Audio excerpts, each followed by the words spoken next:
Love can be a strong emotional bond among family members, so strong that it can sometimes cause incredible things to happen, like this story of Jamie Hicks and a love that transcended life itself.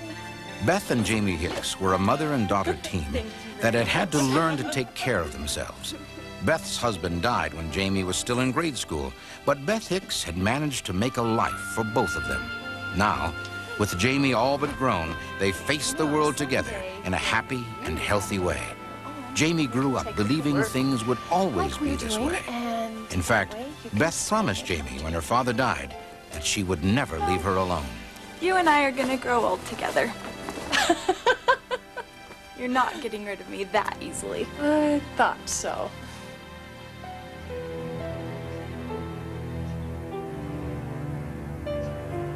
But fate would have it otherwise.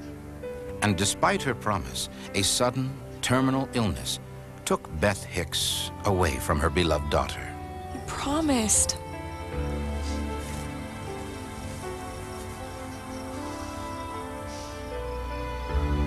Loneliness seemed to surround Jamie from that moment on. Marriage, a few years later, brought a new joy to her life. But her husband was called to active duty during the Gulf War, and she was alone again when her own baby girl was born. The loneliness was made worse by the fact that her pregnancy and the birth had been complicated and difficult. The one bright spot was her beautiful new daughter. I'd like to hold her just a little longer. She really is a beautiful baby. I just wished her father could have been here today. Yeah, me too. Jamie had married Jim Wolfe, a radio expert on active reserve in the United States Army. When his unit was called up, Jim had no choice but to leave. For several days after the baby was born, Jamie had tried to get through to Jim's unit, but to no avail. Do you mind if I turn on the news? Oh, please. I mean, I'm sure you want to know what's going on. What with your husband? Jamie's hospital roommate, Melanie, was also recovering from a complicated pregnancy, so the two had come to be very good friends in a short time. Now, Melanie shared every bit of Jamie's interest in the unfolding events in Saudi Arabia. Jamie knew the name of her husband's unit, and every chance they got, they watched the television news broadcast, hoping to see some sign of where Jamie's husband might be.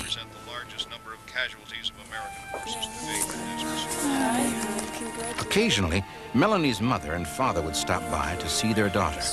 These were difficult moments for Jamie. To her, the warm glow of a happy and complete family was just another reminder of how alone she really was.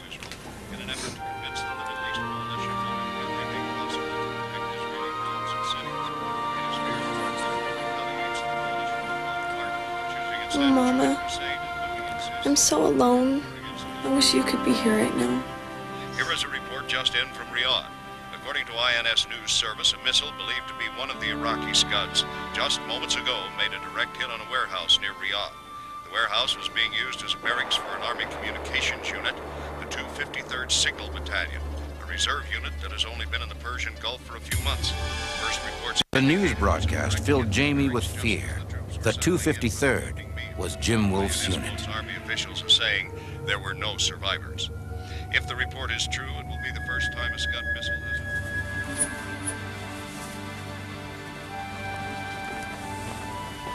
How's 504 been doing?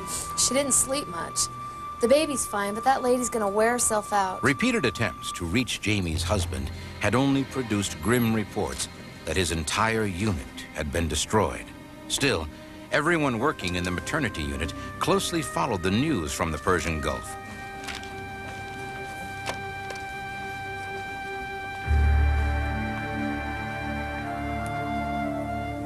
But Jamie heard nothing from her husband, and her fear and anxiety badly slowed her recovery. In fact, Jamie Wolfe's condition grew worse with each passing day. I wish there was something I could do for Jamie.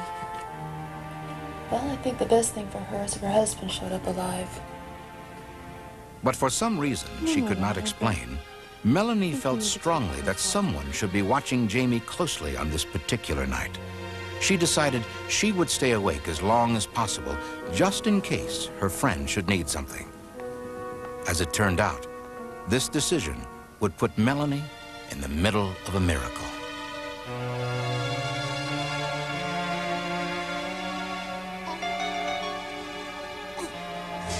Shortly after midnight, a woman came into the room.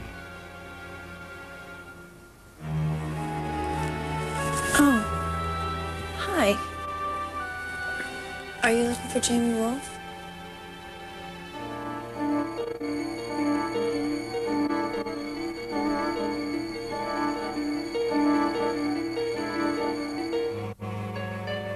Whoever this mysterious woman was, her deep love and affection for Jamie was immediately apparent. And Melanie could see that just her touch had an instant calming effect on her friend. That's her little girl.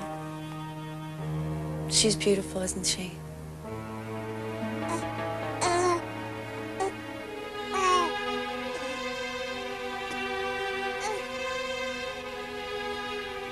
The woman turned her attention to Melanie. In that instant, Melanie became aware of a voice. Nothing out loud, but a voice nonetheless. And there was no mistaking the message. Despite the strange woman's total silence, Melanie completely understood. Are you sure?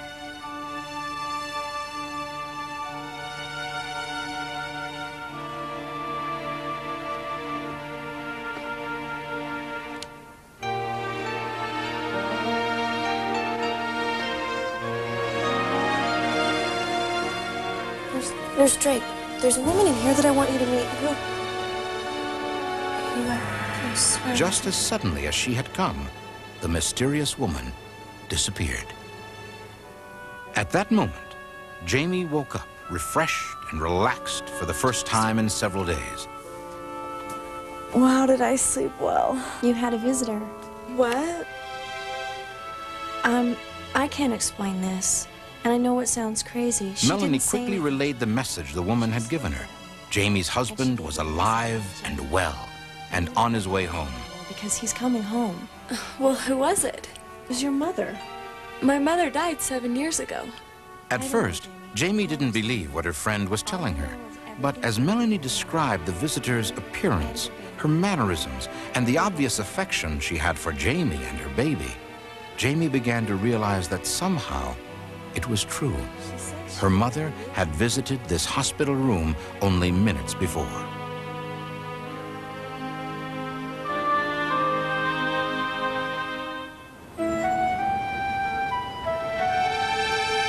Jamie's condition quickly improved, and by the next day she was ready to return home with her daughter. In her heart, she would always carry the memory of her mother's visit, and that was miracle enough. But she was about to learn that that was only the beginning of her miraculous story.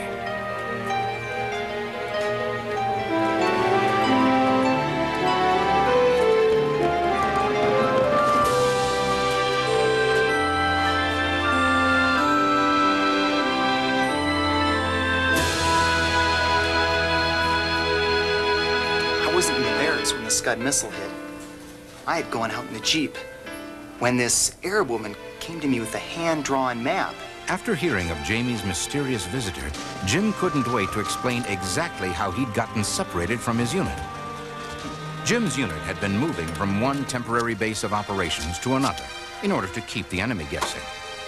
It was Jim's job to wrap up the communications gear after everyone else had gone and bring it to the new location. He and a companion had just loaded the last of the radio equipment and were getting ready to pull out, when suddenly a woman appeared out of nowhere and approached the vehicle. She seemed to be in a hurry, and there was something else, something he couldn't quite put his finger on. She told him she had been sent to tell him his unit would be waiting at a new location, and that she'd been sent with a map so he would be sure and find the right place. Ordinarily, he wouldn't have even spoken to a native woman, but there was something about her eyes. She had blue eyes, just like Jamie's. The map the woman gave him had placed him in a deserted part of the city when the Scud missile struck the barracks, and wiped out his entire unit.